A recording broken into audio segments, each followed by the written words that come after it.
So the book I'm going to talk about today will help you address the number one problem that law firm owners have. And if you're trying to grow a profitable firm and you're trying to grow your firm and you're trying to really make it successful, this is the number one problem that law firm owners have, and that is dealing with people. So the book that my team and I are reading this month and probably for the next 4 months, because we broke it down into sections, is a classic book that I read probably once or twice a year when I am trying to figure out things in business. And that is How to Win Friends and Influence People. Now, it is a much older book. It was probably written in the 1960s or 70s. So the analogies or the examples that are shared in the book are pretty old examples, but the principles that the book talks about are very critical. So what I'm going to do is I'm going to break down part one of the book, because the book is broken down into 4 sections. And part one is about dealing with people. And that is the section that we are reading as a team. Now, here's what you will learn when you dive into part one of the book. Part one really dives into a fundamental principle that we all must accept when it comes down to dealing with people. And that fundamental principle is this, is that people are mostly interested in what is important to them. See, when it comes down to trying to find the motivation that will either get people to move towards an objective or move towards an outcome, whether you're talking to potential clients or whether you're talking to internal staff or whether you're talking to other partners, one of the fundamental things that you have to figure out is, what is it that they want? And then you have to figure out, okay, all right, how does what I am asking them to do relate to what they ultimately want?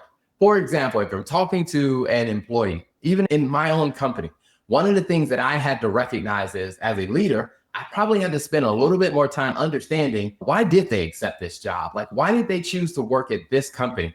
And how does them working at this company fit into the grander scheme of the things that they want to achieve, whether that's in their personal life or in their career or whatever the case may be? And then when I'm talking to them, I have to talk to them in terms of how this job fits into their overall thing.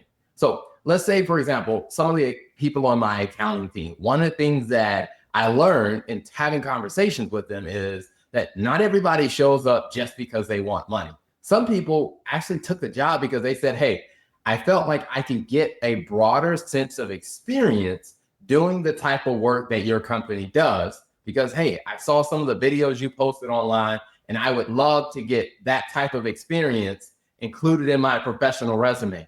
And so now when I'm talking to them and I'm asking them about doing new projects or doing new assignments, one of the things that I make sure that I emphasize with that person is, hey, I know that you said you wanted to get more broader experience, and I'm not necessarily sure you would get this type of experience at another company or anywhere else you went.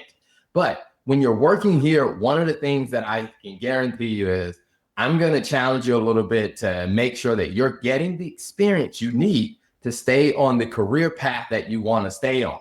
And hey, at any point, if what you do in this job is not helping you move in that direction, then let's have a different conversation. And how can I help you find your next position somewhere else at another company or something like that? Now, once I started having that conversation with the people who came to this company because they wanted the experience, what I noticed is their productivity shot through the roof. And actually their engagement and their interest in the job actually began to grow more and more. They started being more proactive. They started actually figuring things out and solving problems on their own without me having to guide them every step of the way. And all of that came from just understanding that principle that people will perform or people will take action when they can clearly see that it helps them move closer to the goal or the objective that they have. And then the same thing comes down to clients. Whenever I'm talking to a potential client, what we used to do is we used to just jump right in and tell them, hey, we offer bookkeeping and CFO services. Here are all the things that we can do for you. Now I take a different approach and I say, okay, before I tell you what we offer and before I tell you what we can do for you, I need to understand, what is it that you really want? I need to understand, what is your true motivation for even taking this discovery call with an accounting firm? What was the problem that you were looking to solve? Or what is the feeling that you were trying to achieve? And what I realized for most law firms, when it comes down to talking to us, what they want to know is they say, hey, I want to feel confident that I understand what is going on with the money side of my law firm. And I'm like, hey, if that is your perspective, then I don't need to spend time talking to you about all the technical accounting. I need to make sure that we are focused on doing what we need to do, but investing the time to explain the numbers or to adjust the presentation of the numbers so that they actually help you achieve the thing that you showed up for. And the more that we help our clients get what they came for, the happier they are to do business with us, the happier they are to send other people our way. And so as you think about your law firm, from a customer or a client standpoint, one of the questions that you have to always ask yourself is, do I understand what this person is trying to achieve? For example, if you're a family law firm and someone comes to you because, hey, they're going through a divorce, you probably should understand, what is it that they really want to achieve? What is their ultimate goal? Because let's say if I help them get divorced, but yet they walked away with zero assets, would that be success for them? Or if I help them get divorced, but let's say they lost custody of their children, they might not be happy with that. So they're not just there because they just want a divorce. There's something deeper that you got to dig a little bit more to understand when it comes to your clients. And when you can better understand how to help them get the thing that they really want, it is going to improve your relationship with them. And then I will say financially, it makes it a lot easier when it's time for them to pay your invoices and pay your bills if they are happy with the service, because they see that you have helped them move closer to the thing that they want. Now, when it comes down to internally, the reason why I say this is the number one problem for law firms is because when you look at any law firm, in order for you to grow, it is going to require you working with the people in your organization, outside of your organization, because you can only get so far in your journey as a law firm owner by yourself. At some point, if you want to scale and continue growing, you're going to need the help of people in your organization, whether that's internal employees, whether that's contractors, or whether that's other outsourcing vendors that you're working with. How you deal with those people is going to be very important.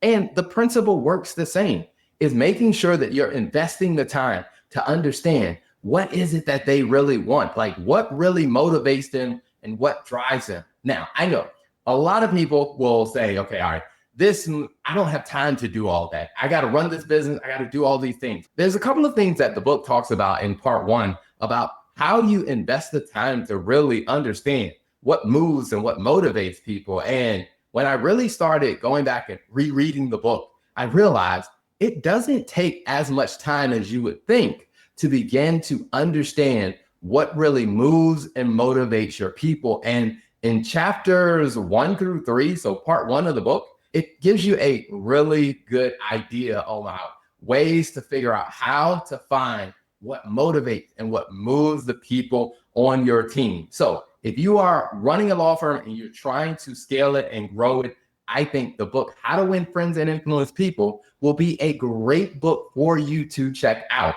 So if you like this book review, or if you like any of the book reviews that we do, please leave a comment in the comment section below and tell a friend about this awesome content. Thank you for tuning in to another episode of the Law Firm and Finance Show, where we give you great content that helps you build a more successful law firm. So make sure you hit that subscribe button on all platforms and follow us for more content.